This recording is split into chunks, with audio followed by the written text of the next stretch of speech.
നമസ്കാരം, മലയാളി വാർത്തയിലേക്ക് സ്വാഗതം.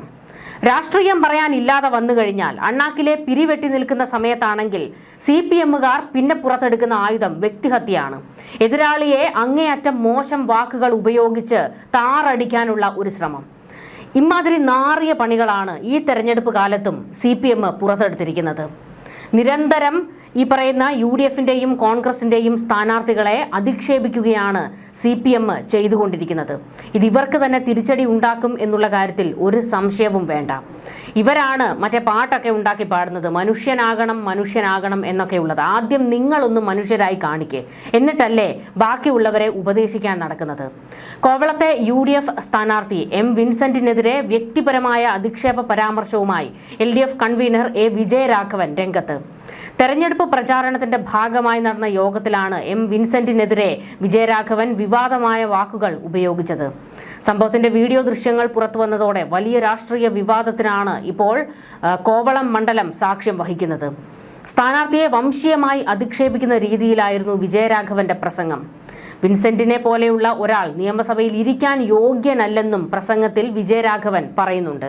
അത് വിജയരാഘവനും പാർട്ടിയും അല്ലല്ലോ തീരുമാനിക്കുന്നത്. വിൻസെന്റിനെ പോലെ ഒരാൾ നിയമസഭയിൽ ഇരിക്കണോ വേണ്ടയോ എന്നുള്ളതിനെക്കുറിച്ചൊക്കെ നിങ്ങൾക്ക് വിമർശിക്കാം. പക്ഷേ ഒരാളെ വ്യക്തിപരമായി അധിക്ഷേപിക്കുമ്പോൾ ഒന്നോർക്കണം, നിങ്ങളുടെ ഭാഗം അത്രത്തോളം ക്ലിയർ ആണോ എന്നുള്ളത്. സ്വന്തം കയ്യിലിരിപ്പ് അതിനേക്കാൾ മോശമാണ്, എന്നിട്ടാണ് ബാക്കിയുള്ളവരെ അധിക്ഷേപിക്കുന്നത്. വിജയരാഘവന്റെ അധിക്ഷേപ പരാമർശം നമുക്ക് നോക്കാം. നല്ല കാലത്തും കുറച്ച് കഷ്ടകാലം ഉണ്ടാവൂലേ, കുറേ നല്ലതിൻ്റെ ഇടയിൽ ഒരു ചീത്ത. അരി കൊണ്ടുവന്നാലേ പുത്തരിയുടെ ഇടയിൽ ചീത്ത കാണും, അത് എടുത്തെറിയും, ഉറപ്പല്ലേ? അങ്ങനെ നല്ല സ്ഥാനാർത്ഥികളെ കേരളം കണ്ടുകൊണ്ടിരിക്കുന്ന സമയത്ത്, കേരളത്തിൻ്റെ വളർച്ചയുടെ കാലത്ത് ഒരു കറുത്ത കുത്ത് എവിടെ? കോവളത്തൊരു കറുത്ത കുത്തില്ലേ? കോൺഗ്രസിൻ്റെ സ്ഥാനാർത്ഥിയാണ്. കൂടുതൽ വിശദാംശങ്ങളിലേക്ക് കടക്കുന്നില്ല എന്നും വിജയരാഘവൻ പറഞ്ഞു. അതേസമയം വിജയരാഘവനെതിരായ പരാമർശം തികച്ചും വ്യക്തിഹത്യയാണെന്ന് ആരോപിച്ച് UDF രംഗത്തെത്തി. തോൽവി ഭയന്നാണ് LDF നേതാക്കൾ ഇത്തരത്തിൽ തരം താഴ്ന്ന അധിക്ഷേപങ്ങൾ ഉന്നയിക്കുന്നതെന്ന് കോൺഗ്രസ് നേതൃത്വം കുറ്റപ്പെടുത്തി. വിജയരാഘവൻ മാപ്പ് പറയണമെന്നും തെരഞ്ഞെടുപ്പ് കമ്മീഷന് പരാതി നൽകുമെന്നും UDF പ്രവർത്തകർ വ്യക്തമാക്കി. എന്നാൽ താൻ വസ്തുതകൾ മാത്രമാണ് പറഞ്ഞതെന്നും ആരെയും വ്യക്തിപരമായി അധിക്ഷേപിക്കാൻ ശ്രമിച്ചിട്ടില്ലെന്നുമായിരുന്നു വിജയരാഘവന്റെ മറുപടി. പ്രസംഗത്തിലെ വാക്കുകൾ വളച്ചൊടിച്ചതാണെന്നും രാഷ്ട്രീയമായ വിമർശനമാണ് താൻ നടത്തിയതെന്നും വിജയരാഘവൻ വിശദീകരിച്ചു. തെരഞ്ഞെടുപ്പിന് ദിവസങ്ങൾ മാത്രമുള്ളപ്പോൾ ഉയർന്നു വന്ന ഈ വിവാദം മണ്ഡലത്തിലെ വോട്ടിങ്ങിനെ സ്വാധീനിക്കുമോ എന്ന ആശങ്കയിലാണ് രാഷ്ട്രീയ പാർട്ടികൾ. M വിൻസെന്റ് തന്നെ വ്യക്തിപരമായി ഈ പരാമർശത്തിൽ കടുത്ത പ്രതിഷേധം രേഖപ്പെടുത്തിയിട്ടുണ്ട്. മണ്ഡലത്തിലെ വോട്ടർമാർക്കിടയിൽ ഈ വിഷയം സജീവ ചർച്ചയായിരിക്കുകയാണ്. മുൻപും സമാനമായ രീതിയിൽ രാഷ്ട്രീയ നേതാക്കൾക്കെതിരെ പരാമർശം നടത്തി വിജയരാഘവൻ വിവാദങ്ങളിൽ അകപ്പെട്ടിട്ടുണ്ട്. പുതിയ സംഭവ വികാസങ്ങൾ കോവളത്തെ പോരാട്ടത്തിന് കൂടുതൽ ആളിക്കത്തിച്ചുകൊണ്ടിരിക്കുകയാണ്. ഇത്തരത്തിൽ വ്യക്തിപരമായ അധിക്ഷേപങ്ങൾ നടത്തി CPMന്റെ നേതാക്കൾ ജനങ്ങൾക്ക് മുൻപിൽ നിന്ന് നാണം കെടുകയാണ്. നമ്മൾ കഴിഞ്ഞിടയ്ക്ക് കേട്ടത് പാലക്കാട്ടെ UDF സ്ഥാനാർത്ഥി പിഷാരടിക്ക് നേരെയുള്ള അങ്ങേയറ്റം മോശമായ ചില പരാമർശങ്ങൾ തോമസ് ഐസക് നടത്തിയതായിരുന്നു. അതുമൊന്ന് ഓർത്തു നോക്കണം. മന്ത്രിയായിട്ടിരുന്ന, ധനമന്ത്രിയായിട്ടൊക്കെ ഇരുന്ന ലെവലേശം, അതായത് വിദ്യാഭ്യാസവും കുറച്ച് വിവരവും ഒക്കെ ഉണ്ട് എന്ന് ജനങ്ങൾ തന്നെ കരുതുന്ന തോമസ് ഐസക്കിൻ്റെയൊക്കെ വായിൽ നിന്നാണ് രമേശ് പിഷാരടി ഒരു കോമാളിയാണ് എന്നൊക്കെയുള്ള തരത്തിൽ അങ്ങേയറ്റം വ്യക്തിഹത്യ നടത്തുന്ന രീതിയിലുള്ള പരാമർശങ്ങൾ വന്നത്. അതിനുശേഷം തോമസ് ഐസക്ക് ഈ ഒരു പരാമർശം നടത്തിയതിന് ശേഷം വലിയ പൊട്ടിത്തെറിയാണ് ഉണ്ടായത്. പിന്നീട് അപകടം മണത്തപ്പോൾ തന്നെ തോമസ് ഐസക്ക് അതിൽ ഖേദം പ്രകടിപ്പിക്കുകയും ചെയ്തിരുന്നു. താൻ രാഷ്ട്രീയപരമായിട്ടാണ് സംസാരിച്ചതെന്നും എന്തെങ്കിലും വിഷമം ഉണ്ടായിട്ടുണ്ടെങ്കിൽ ഖേദം പ്രകടിപ്പിക്കുന്നു എന്നൊക്കെയായിരുന്നു പറഞ്ഞത്. ഒന്ന് ഓർത്തു നോക്കണം, രാഷ്ട്രീയപരമായ പ്രസ്താവനയായിരുന്നു തോമസ് ഐസക് നടത്തിയത്. പിഷാരടി ഒരു കോമാളിയാണ്, UDFന് പാലക്കാട്ട് നിർത്താൻ വേറെ നല്ല സ്ഥാനാർത്ഥിയൊന്നും കിട്ടിയില്ലേ, ഇമാതിരി കോമാളിയെ കിട്ടിയുള്ളൂ എന്ന് ചോദിച്ചത്. അതിന് മാപ്പ് പറയേണ്ടി വന്നില്ലേ? ഇപ്പോൾ ഈ വിഷയവും കിടന്ന് കത്തുകയാണ്. തോമസ് ഐസക്കിന്റെ കാര്യത്തിലേക്ക് വന്നു കഴിഞ്ഞാൽ പിഷാരടി തന്നെ അപ്പോൾ മറുപടി കൊടുത്തിരുന്നു.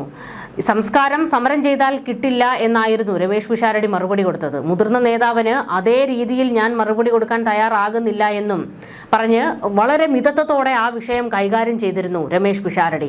നമ്മൾ ഈ ഒരു പാലക്കാട്ടെ തന്നെ UDFന്റെ സ്ഥാനാർത്ഥിയുടെ ഒരു നിലപാട് ഒരു സിനിമാക്കാരനായതുകൊണ്ട് ഈ പറയുന്ന പിഷാരടിയെ പിന്തുണച്ച് സംസാരിക്കുന്നതല്ല, പക്ഷേ ഏറ്റവും മാന്യമായ രീതിയിലുള്ള ഒരു ഇടപെടലാണ് പിഷാരടി നടത്തിക്കൊണ്ടിരിക്കുന്നത്. നിരന്തരം CPMന്റെ സൈബർ ഗ്രൂപ്പുകളിൽ നിന്നും CPM നേതാക്കളും അതുപോലെ തന്നെ BJP നേതാക്കളും ഒക്കെ രമേശ് പിഷാരടി അങ്ങേയറ്റം അധിക്ഷേപിക്കുന്നുണ്ട്. പക്ഷെ അപ്പോഴൊക്കെയും അതിനെ ചിരിച്ചുകൊണ്ട് നേരിടുകയും അതിന് സഭ്യമായ രീതിയിലുള്ള മറുപടികൾ കൊടുക്കുകയും ചെയ്യുന്ന ഒരു നിലപാടാണ്, ആ ഒരു നിലവാരം പുലർത്തുന്നുണ്ട് രമേശ് പിഷാരടി. പക്ഷേ രമേശ് പിഷാരടിയുടെ കാര്യത്തിൽ എനിക്ക് എതിർപ്പ് തോന്നിയത് രമേശ് പിഷാരടി പറഞ്ഞ ചില പ്രസ്താവനകളോടാണ് എനിക്ക് ഒരു യോജിപ്പുമില്ലാത്തത്. അതായത് പാലക്കാട് ഞാൻ ജയിച്ചു കഴിഞ്ഞാൽ അവിടേക്ക് മമ്മൂട്ടിയെ കൊണ്ടുവരുമെന്നുള്ളത്. പാലക്കാട് രമേശ് പിഷാരടി ജയിച്ചു കഴിഞ്ഞാൽ അവിടെ മമ്മൂട്ടിയെ കൊണ്ടുവന്നിട്ട് ഒരു കാര്യവുമില്ല. ജനങ്ങൾ ഒരു സൂപ്പർ സ്റ്റാർ എന്ന നിലയിൽ മമ്മൂട്ടിയെ കാണുമ്പോൾ കൂടുമായിരിക്കും, ആൾക്കൂട്ടം ഉണ്ടാകുമായിരിക്കും. അല്ലാതെ അവിടുത്തെ മണ്ഡലത്തിലെ ജനങ്ങൾക്ക് ഈ പറയുന്ന മമ്മൂട്ടിയെ കണ്ടുകൊണ്ടിരിക്കലല്ല അവരുടെ ആവശ്യം, അവിടെ വികസനമാണ് ആവശ്യം. അപ്പോൾ രമേശ് പിഷാരടി കൃത്യമായി വികസനത്തെക്കുറിച്ച് സംസാരിക്കുക, കേരളത്തിലെ ജനങ്ങളെക്കുറിച്ച് സംസാരിക്കുക, അവരുടെ പ്രശ്നങ്ങൾ എന്താണെന്ന് മനസ്സിലാക്കുക. നിരന്തരം രമേശ് പിഷാരടിയെ CPMന്റെ സൈബർ ഗ്രൂപ്പുകളും CPMന്റെ നേതാക്കളും ഒക്കെ ഇങ്ങനെ അധിക്ഷേപിച്ചുകൊണ്ടിരിക്കുകയാണ്. അതിനോടൊക്കെ വലിയ എതിർപ്പാണ് പറയാനുള്ളത്. കാരണം CPMകാരുടെ, അതും പ്രത്യേകിച്ച് ഈ പറയുന്ന മുതിർന്ന നേതാക്കളൊക്കെയാണ് ഇങ്ങനെ വാവിട്ട ഓരോ വാക്ക് വിളിച്ചു പറയുന്നത്. ഇതൊക്കെ ജനം കേട്ടുകൊണ്ടിരിക്കുകയാണ്. അവരിതൊക്കെ ചർച്ചയാക്കും, അവരിതൊക്കെ വിലയിരുത്തും. നിങ്ങളുടെ നിലവാരമില്ലായ്മയെ കൃത്യമായി ജനങ്ങൾ ചോദ്യം ചെയ്യും. സൈബറിടത്തിലൊക്കെ ഈ CPMകാരുടെ വ്യക്തി അധിക്ഷേപങ്ങൾക്കെതിരെ വലിയ രീതിയിലാണ് ജനങ്ങൾ ഇപ്പോൾ പ്രതികരിച്ചു തുടങ്ങിയിരിക്കുന്നത്. ഈ പണ്ടത്തെ പോലെ ഒന്നും അല്ല, ആരെയും എന്തും പറയാം എന്നുള്ള നിങ്ങളുടെ ധാർഷ്ട്യമൊന്നും ഇനി ജനം വകവെച്ച് തരില്ല. അതുകൊണ്ട് നിങ്ങൾക്ക് തെരഞ്ഞെടുപ്പിൽ പ്രചാരണം നടത്തുമ്പോൾ നിങ്ങൾ രാഷ്ട്രീയപരമായി എതിരെ നിൽക്കുന്നവരെ വിമർശിക്കുക, അവരെ നേരിടുക. അല്ലാതെ ഈ രാഷ്ട്രീയം പറയാനില്ലാതെ അങ്ങോട്ട് വരുമ്പോഴത്തേക്ക് വ്യക്തി അധിക്ഷേപം നടത്തുന്നത് അങ്ങേയറ്റം പരിഹാസ്യമാണ്. ഇനിയെങ്കിലും CPMകാർ നിങ്ങൾ കാര്യങ്ങൾ തിരിച്ചറിഞ്ഞ് ചിന്തിക്കുക. അല്ലെങ്കിൽ ജനങ്ങൾ നിങ്ങളെ പാഠം പഠിപ്പിക്കുന്ന കാലം അത്ര വിദൂരമൊന്നുമല്ല.